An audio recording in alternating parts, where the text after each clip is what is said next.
अब हम डिस्कस करेंगे कि हम जो सैक्रिफाइसिंग रेशियो है वो कैसे निकाल सकते हैं। एक छोटा सा एग्जाम्पल लेते हैं। ए बी और सी 3 पार्टनर्स हैं, उनकी रेशियो है 5:4:1। ठीक है। अब जब उन्होंने 2 नए पार्टनर्स को एडमिट किया अपनी पार्टनरशिप फर्म में, तो उनका जो रेशियो बना वो है 3:4:2:1। अब हमें ये फाइंड करना है कि ए बी और सी का सैक्रिफाइसिंग रेशियो क्या है।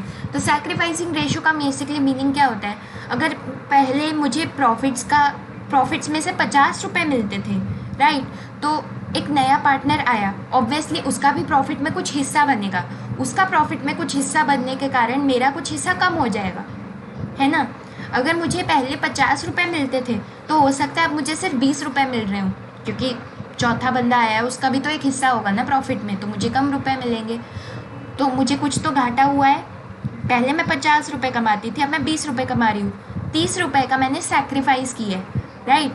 तो वो जो 30 रुपये का सैक्रिफाइस है वही होता है बेसिकली हमारा सैक्रिफाइस। कि मतलब एक बंदे ने एक नए पार्टनर को इन्वॉल्व कराने के लिए एक पार्टनरशिप में उसने अपना कितना प्रॉफिट छोड़ा है, ठीक है, वो होता है सैक्रिफाइस।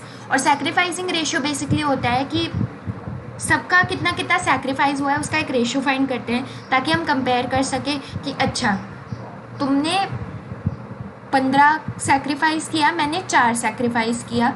सैक्रिफाइसिंग रेशियो बेसिकली हमें ये बताता है कि जैसे अगर सैक्रिफाइसिंग रेशियो 15:4 आए, मतलब कि 19 हिस्सों में से 15 हिस्से ए ने सैक्रिफाइस किए और 4 हिस्से बी ने सैक्रिफाइस किए। ऑब्वियसली पता चल रहा है कि ए का सैक्रिफाइस बड़ा है, तो ये कंपैरिजन होता है कि किसने कितना ज़्यादा सैक्रिफाइस किया। ओके, सो अब हम सैक्रिफाइसिंग रेशियो के प्रोसीजर पे आ जाते हैं। जैसे कि ए का इस केस में शेयर कितना है, शेयर निकालना तो हमें आता ही है, 5 + 4 + 1 यानी कि 10 हिस्से प्रॉफिट के किए जाते हैं, जिसमें से 5 ए को मिलते हैं, यानी कि 5/10 जो है वो ए का शेयर हो गया ओल्ड वाला। न्यू वाला कितना है, सेम प्रोसीजर से निकालेंगे तो 3/12 आ जाएगा। अब ओल्ड में से न्यू माइनस करेंगे तो सैक्रिफाइस पता चल जाएगा, जैसे कि हमने पहले भी किया कि अगर पहले मेरी कमाई 50 रुपये थी और अब 20 रुपये है तो कितना मुझे छोड़ना पड़ा, 30 रुपये, 50 - 20 वही करेंगे। अब 10 और 12 का फिर आगे क्या करेंगे, एलसीएम फाइंड करेंगे। एलसीएम या तो दिमाग में सोच लो कि सबसे छोटा नंबर कौन सा है जो 10 और 12 दोनों के टेबल में आता है, 60।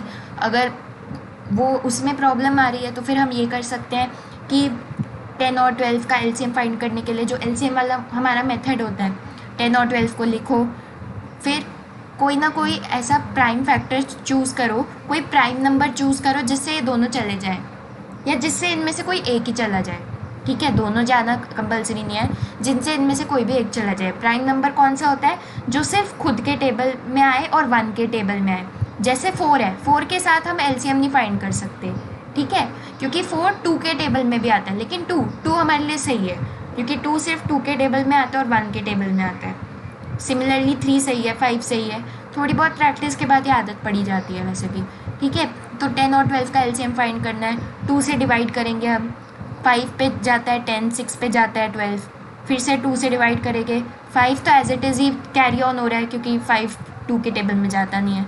6 कितने पे जाएगा, 3 पे, फिर 3 से डिवाइड करेंगे तो इधर 1 आ जाएगा, फिर 5 से 5 को डिवाइड करेंगे तो कितना आ जाएगा, 1 आ जाएगा।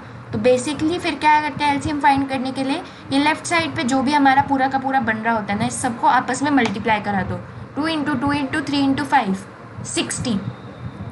60 बेसिकली है हमारा एलसीएम। अब नीचे अगर हम 60 तक लेके आए हैं, 60 डिनोमिनेटर में आया है तो मतलब 10 × 6 करके आया है, 10 को 6 से मल्टीप्लाई करें तो 60 आता है। अब नीचे वाले को अगर 6 से मल्टीप्लाई किया है, 10 को 6 से मल्टीप्लाई किया तो 5 को भी करना पड़ेगा ना, बैलेंस तो मेंटेन रखना है ना 30 का, तो 5 × 6 30 कर देंगे। 12 को 5 से मल्टीप्लाई करते हैं तो 60 आता है, 3 को 5 से मल्टीप्लाई करेंगे तो 15 आ जाएगा, 30 में से 15 गया, 15/60। सेम बी के साथ 10 और 12 का एलसीएम 60 आ जाएगा। बी का 4 × 6 कितना हो जाएगा, 24, 4 × 5 20, ये आ गया 4/60। सी का अगर हम शेयर निकालेंगे सैक्रिफाइस का कितना है तो वो आ रहा है हमारा -4/60, ठीक है। अब माइनस साइन यहाँ पर क्या शो करता है कि सी ने एक्चुअली में कुछ सैक्रिफाइस नहीं किया बल्कि उसका गेन हुआ है, कई बार रेशो इस तरीके से भी बदलता है कि आप किसी नए बंदे को लेके आओ और उल्टा आपका ज़्यादा फ़ायदा होने लग जाए। रेशो इस तरीके से बदल जाता है कि वो आपके फेवर में आ जाता है उल्टा ही।